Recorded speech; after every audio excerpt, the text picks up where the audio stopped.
Интегративдик медицина деген эмне? Ооруларды холистикалык ыкма менен дарылоо тууралуу кабарыңыз барбы? Бул оорунун симптомун гана эмес, себебин кошо, негизинен дене менен рухту чогуу дарылоо системасы. Сенна Мед медициналык борбору бул ыкма менен бир топ жылдан бери көптөгөн адамдардын дарттарынан айыгуусуна себеп болуп келүүдө.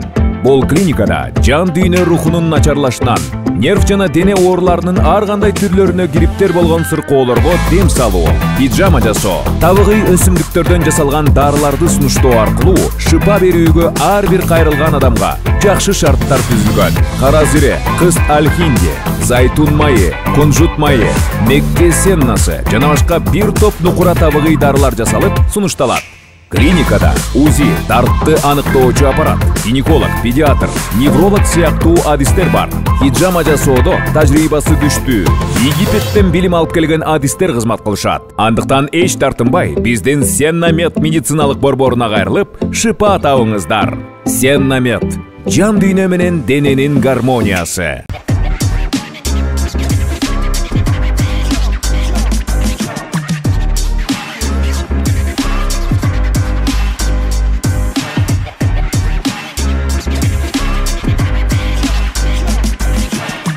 Саламатсыздарбы, урматтуу көрүүчүлөр. Мен Урмат Карачев, Фрунзе ТВ каналы. Бул ким билет интеллектуалдык таймашы. Бүгүн бизде конокто эстрада жылдыздары Кайрат Примбердиев жана Курал Чокоев. Кайрат мырза, сиздин окууну бүткөнүңүзгө канча болду? Анан мектепте кандай окучу элеңиз? Так, 2003-төн бери болсун да, ошондо 17 жыл болуптур. 17 жыл, мектеп бүткөнгө 17 жыл болду, э? 7-чи класска чейин жакшы окуучумун, отличник болуп, алдыңкы болчумун. Анан 7-8 класстан баштап баягы көчө тентип, достор менен кошулуп кечинде тентип калгандан кийин сабак окулбай калган. Курал Чокоев эми физрадан эле жакшы болуш керек деп атам. Курал Чокоев мектеп бүткөнү 16 жыл болду. Бүт сабактан 3. Бирле сабактан 5. Музыка. Жок. Кол эмгек. Сүрөт. Чыныктап. Азыр эми мен биринчи раунд түшүндүрүп коеюн. Биринчи раундда бизде 15 суроо берилет. 15 суроого ортодо бизде силердин столуңардын ортосунда кнопка турат. Ким биринчи кнопканы басып ийген болсо, ошол биринчи жооп бергенге мүмкүнчүлүк алат. Эгерде жообу туура эмес болуп калса, жооп берүү мүмкүнчүлүгү кийинки окуучуга өтөт. Анан эгерде экөө тең туура эмес жооп берип калса, экөөңүздөр тең эгер билбей калсаңар, анда кийинки деп кое берсеңер болот. Биринчи суроо. Алипе китебин ким жазган?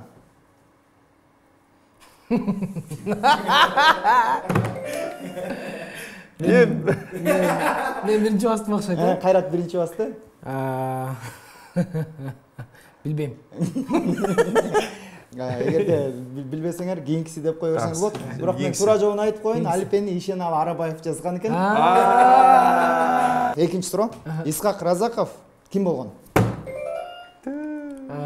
Исхак Разаков ким болгон?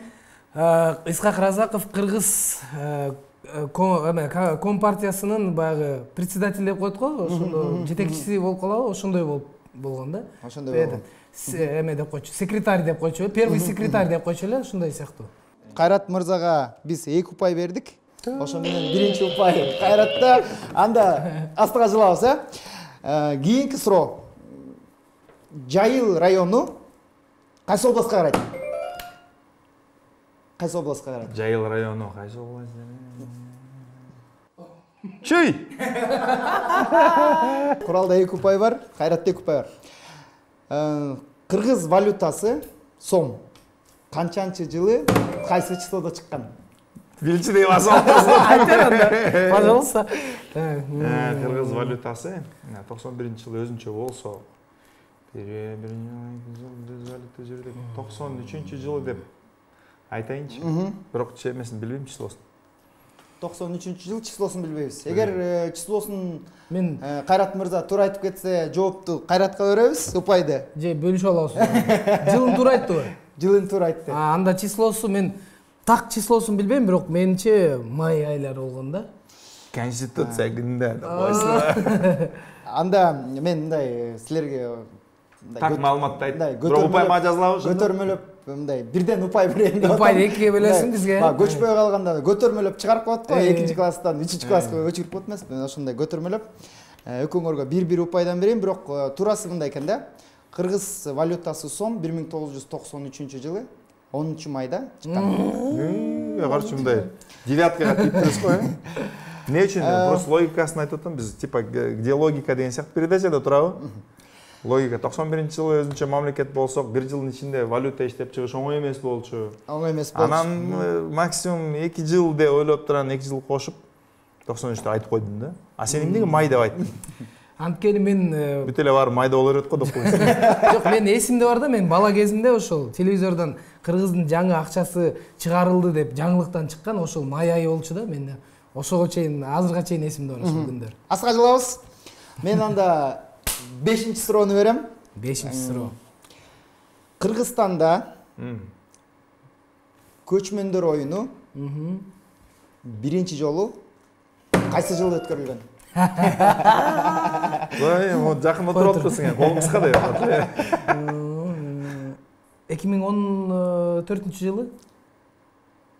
2014 жылы албетте Кайратка дагы 2 упай беребиз. Кичине интервью кылсаң була эле.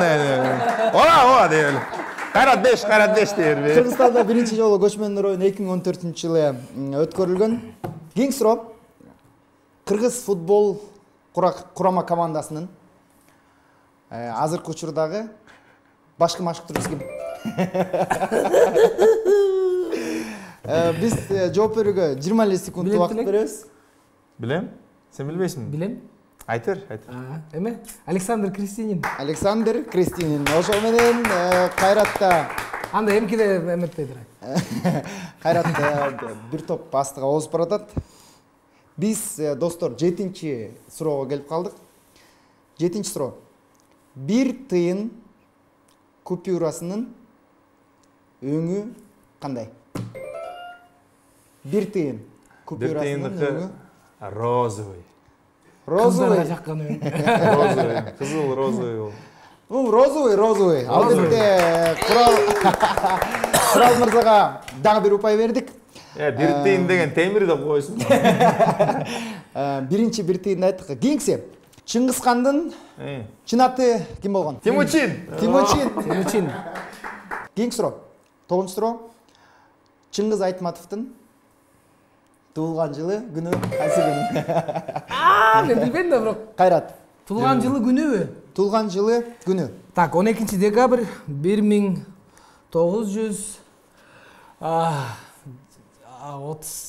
жок. Эме, азыр айтам. 2009 жылы 80 жашында ошондо Ошо менен Кайрат сиздин өтүп жооп берүү мүмкүнчүлүгүңүз өтүп кетти.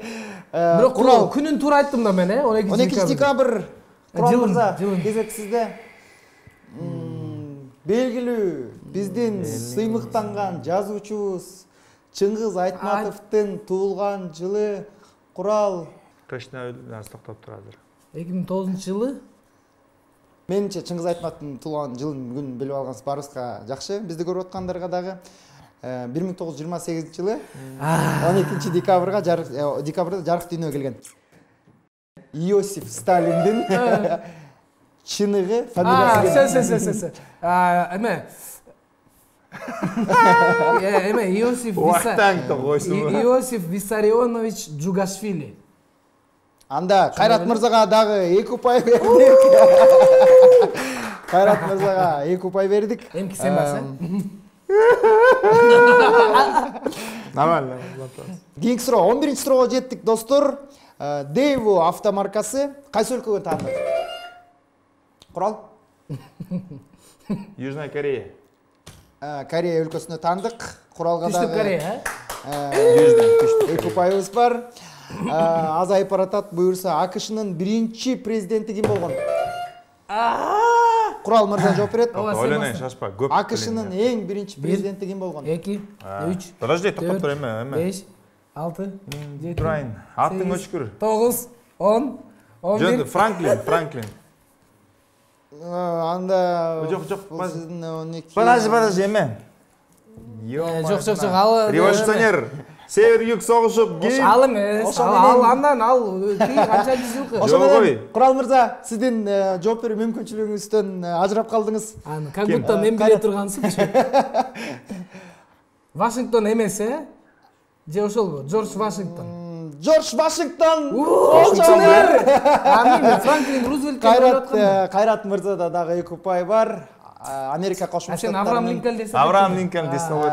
Америка Кошмо Штаттарынын эң биринчи президенти бул Вашингтон болгон, Жорж Вашингтон. Анда достор 13-чү суроого келип жеттик. Даниянын борбору. Аны мен билбейм. Копенгаген. Ух ты. Куралда 2 упай бар. Азыр акыркы 2 суроо калды. Копенгагендечи. Гүлзат Мамытбек окуп келген. Сен барып келгенсиң а? Жок, барган эмес. Кийинки сурообуз 14-чү суроо. Ысык көлдүн Аккуулары да. Кыргыз жергесинин Берме тобунун Ысык көлдүн эң терең жери. Мен билчү. Канча метр? Сен суроо бүтүрүп деле басып салдың. Мен суроо бүткөндө бастым. Бирок мен билбейм. Ысык көлдүн эң терең жери канча метр? 669 беле же 627 беле ушунун тегереги. Бирок билбейт экенмин. Тагын билбейм. Так, Курал. Билбейм мен. Болжолду Примерно. Даже 700 бирдеме. Примерно. Негизи Ысык көлдүн эң терең жери 702 метр экен. Биринчи раунддун акыркы суроосу. Юрий Гагарин космоско канчанчы жылы биринчи жолу учкан? 1961 деп коелучу условно. Кайрат мырзага дагы 1 упай бердик. Ошо менен биринчи раунд. Вообще санга паймайм. Памятим жок да менде. Число, мисло, өзүмдүн номерин билем. Аялдын номерин билбейм даже.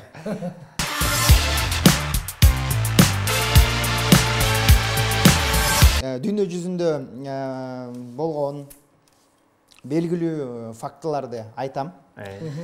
Силердин максатыңар колдон келишинче Айрымон чапкылаш керекпи? Колдон келишинче ошол фактыларга жооп бересиңер.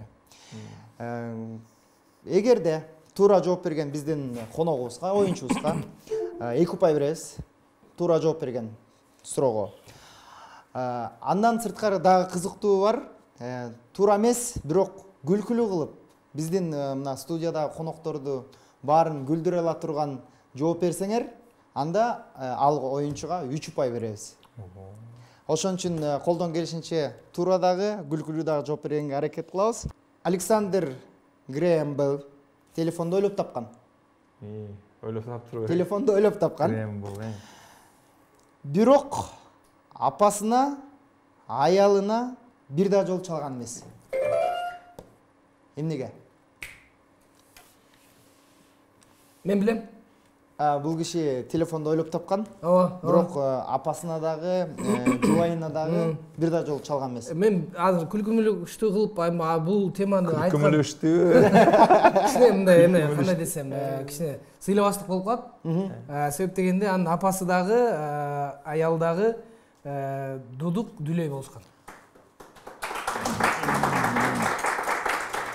Экинчи факт мындай экен. Ар бир жылы 35 000 америкалык жаран өздөрүн страховой компаниядан эмнеден сакташат? Эме чагылган ургандан. Чагылгандан. Мисалы да, чагылган ургандан страховка кылышат. Аларда көп го ушундай торнадо деген сыяктуу. Мындай күлкүлүү жооп берсеңер да болот. Стихийный бедствие деп коет аны. Ямат менен отурсуңар го. Андай округлять этип эле стихийный бедствие деп коет. Мен ойлойм бир карылыктан деп. Карылыкка жетип көз жумуп кетпеш үчүн. Картайып кетпесин мо, жамбашыма сүйүлүп басып кетпешин деп. Ал Дженнифер Лопестин учурунда. Ар бир жылы 35 000 америкалык жаран эмнеден страховка кылат экен? Инопланетендерден сакталат. Койчу. Да, ошондой сыяктуу мындай нелепый эсептеме болот. Ошо. Бирок алар ишенет ага. Алар постоянно үйүнөн алып кетти. Инопланетяндарга мен деле ишенем. Ооба. Мен бирок кээде асмандан бир жолу эме көлдөн эле көз көргөнбүз, бир жарык мындай берден күйүп, кайра берден күйүп, кайра берден күйүп. Эми самолет антип учпайт да, туурабы? Самолет түз эле мындай эле учат го, караңгыда болчу. Ал болсо берден күйүп ушинтип атат да. Кийинки суроону узатам. Бул 3-чү факт. Өчүргүч чыкканга чейин адамдар карандаштын сызыгын эмне менен өчүрүшкөн? Шилекей менен. Курал мырза биринчи жооп берет. Карандаштын эмне менен өчүрүшкөн? Өчүргүч чыкканга чейин эмне менен өчүрүшкөн? Кагазды. Шилекей деди, кагаз. Күлкүлүү жооп бере берсеңер болот. Кимдики биздин студияда отурган көрүүчүлөр? Мейли, күлкүмүштүү болсун. Кирпич менен өчүргөн. Кирпич. Кирпич менен өчүргөн. Болобу? Боор менен. Болбочу. Билбейсиңер го. Ладно. Биз мен түшүнбөй аттын богу менен өчүргөн. Жок. Тезек менен. Биз аябай тамашалаганды вообще билбейбиз, же залдагылар тамашаны түшүнө албай атам да, кандай болуп атат ошо. Биз көбүнчө биз билбейбиз окшойт да тамашалар. Биз күлдүрө албайбыз. Ошо биз күлдүрө. Мындай кебетебиз күлүкмүштүү көрүнгөн. Фантазия токтоп калган да. Ошон Билан аттын богу жарайбы? Аттын тезеги, ладно, блин. Шилекей менен өчүргөн. Шилекей менен аттын тезеги. Менимче биздин студиядагы коноктор көбүнчөсү аттын тезегине күлдү да. Ошон үчүн мен Куралга 3 упай берем. Чыныгы өзүнүн жообу мындай экен да. Өчүргүч чыкканга чейин адамдар карандаштын сызыгын нандын күкүмү менен өчүргөн экен. Койчай. Нандын күкүмү менен. Нан карчы, нан мындай пайдалуу жагы бар. Нан нан жесе болот, өчүрсө болот аны. Чөткү жазса болот деп койсуңбу? Аска жылабыз. Кийинки суроо. Кытайда билесиңер, көп киши жашайт, бир нече миллиард киши жашайт. Кытайдын көбүнчө жашоочулары эмнени билишпейт? Кытайда билесиңер да, кытайлар баарын билет го негизи, мындай бардык мына бул эмнени билбейт, Эмнени билбейт? Жок, колунан келбейби? Эмнени билишпейт? Кытайдын көп жашоочулары, көпчүлүк жашоочулары элестеткиле, миллиарддан ашык. Кыргызстанда Кайрат Пирмердиев, Курал Чокоев деген бар экенин билдик. Кайрат мырзага биз 3 упай бердик. Сууга сүзгөндү жакшы билишпейт экен. Койчу.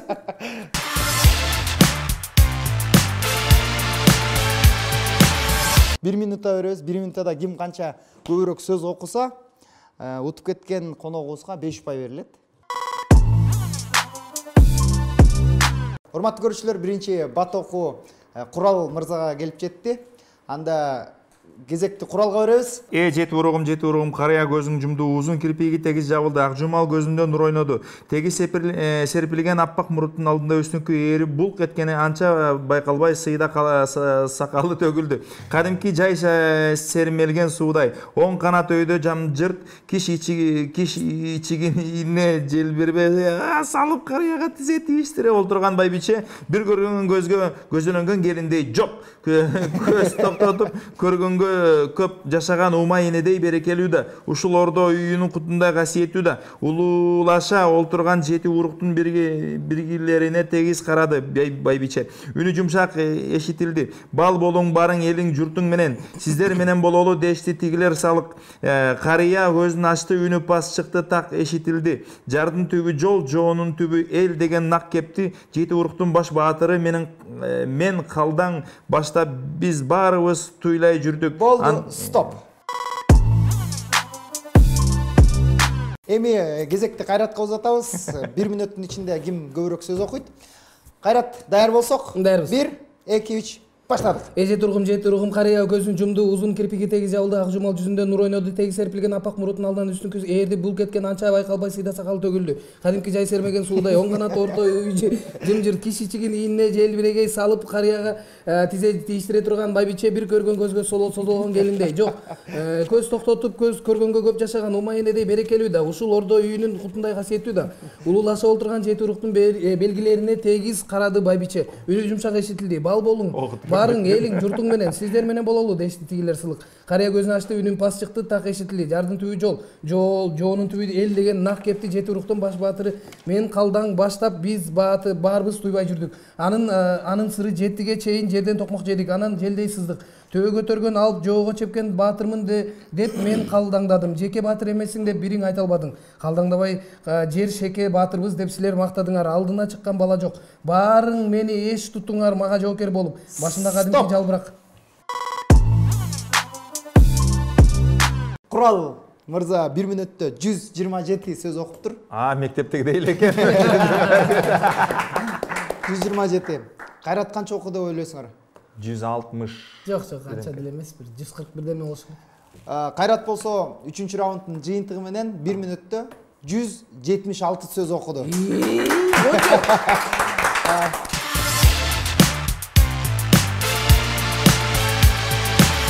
Географиядан ким мыкты экенин аныктайбыз. Жанагындай эле, ким биринчи кнопканы басса, ошол биринчи жооп бергенге мүмкүнчүлүк алат. Мен экрандан сиздерге мамлекеттердин, өлкөлөрдүн желектерин көрсөтөм.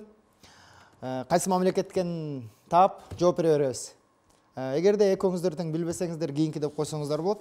1, 2, 3 башталды. Мындай жана 0. Буркина Фасо деп колчу. Кайрат билбейм. Йемен деп мен. Йемен.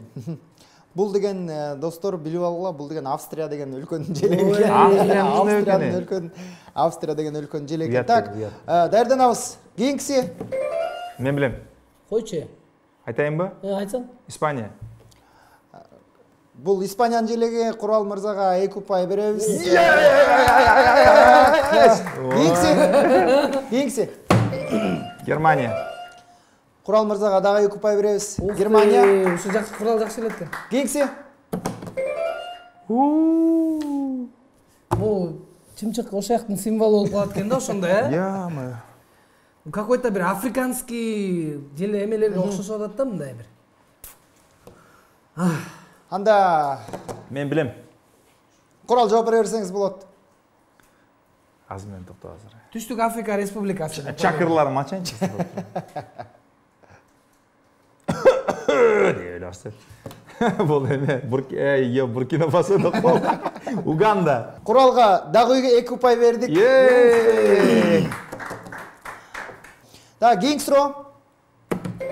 Билбейм бирок. Мо бир эме да.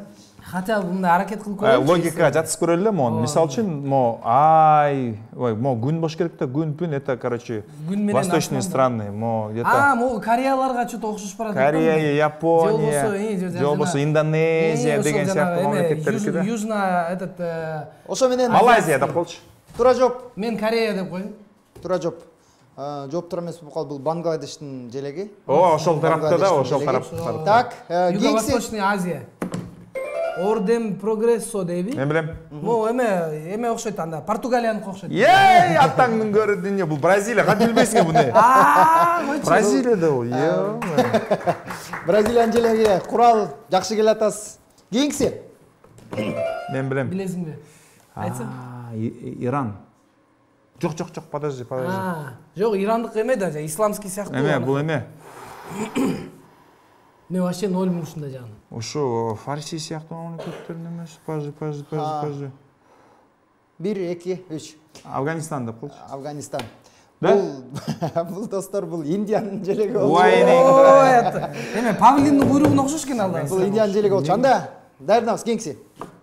Билбейт экенмин. Мен деле билбейм. Мен вообще негизи буну баспай деле койсом болот. Бул эме? Билип калып эле басып калбасам случайно. Европейский мамлекет болуш керек, Дания деп коелу да. Эме бул?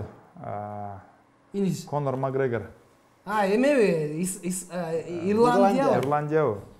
Ирландия. Жок, кичине. 1, 2, 3. Анда астага жылы берели, Айтып койбойсуң. Бул Италиянын желеги, достор. Мо телевизорда башкача экен. Ошо. Отвечаю, телевизорда башкача. Кийинкиси. Бул африканский мамлекет. Камерун. Кайрат. Мен билбейм. Буга дагы туура эмес болуп калды жообуңар. Эмне бул? Литва. Вообще Европа келди. Камерун. Восточный Европа келди. Кеттик дальше. Так, даярданабыз. Кийинкиси. Россиябы? Жок. Бирок цветтери окшош экен да просто Россияныкына. Цветтери окшош, бирок ордулары. Венгрия. Ордулары башкача экен. Венгрия. Ордулары башка болуп калышы мүмкүн. Экөөбүз тең лажы болуп атабыз окшойт чөтө. Залдагылар эми каткыра баштады. Что-то гүлүкмүш айтып атабыз жигиттер. Венгрия. Жообун билбейбиз. Венгрия. Билбейбиз. Бул курал барып келген Голландиянын желеги. О да, Голландия. Моя. Анда Тупой. кийинкисин көрөбүз. Желе бас койдум. Бул жерге менимче кайрат деле барып келсе керек, курал деле барып келсе керек. Германия. Дубай эме ол. Турция. Арабский Эмират что ли? Мен Куралга 2 упай. Дубайбы? Кол чабуулар. Арабский Эмират. Мен барган эмесмин. Бириккен Араб Эмираттарынын желеги. Так, кийинкиси? Иран. Ой. Билбейм. Алжир. Что-то мусульманский экен да, бирок. Тунис, Алжир. Блин, подожди. Алжир деп колчу. 1-2-3. Алжып калган Алжир да. Бул Пакистандын желеги экен, достор, Пакистандын желеги экен. Кийинкиси. Депчи. Бул дагы исламский экен, э? Аргентина. Аргентина койчу. Аргентина исламский эмес го. Жок, могу исламский дейсиң. Аргентина. Что там ай менен жылдыздар явно эле исламский дейле көрүнүп атат мага, билбейм. Иран деп коелучу. Тунис деп колчу, ладно. Бул Азия мамлекеттеринин, Азия өлкөлөрүндөгү мамлекет. Малайзия, Сингапур. Сингапур. Сингапур эмеби? Сингапурду билип алыңыздар. Сингапур, между прочим, аябай өнүккөн. Эмес. Мен билбейм. Блин, эмне болгон флагтарды алып чыгып атасың. Даже не могу. Бул Таиланддын желеги экен, достор. Таиланд. Жашнака биздикине окшой эле мындай мисалы кызыл, анан кийин куйун кылып коюшпайбы? Мом типтей менин баарын чайкатпай. 18 полоса кылбайбы? Ошо да. Кеттик дальше. Анда эң акыркыны көрсөтөбүз. Бул UAE. Украина. Украина. Ошо менен Курал ашып кетти менин. Конечно!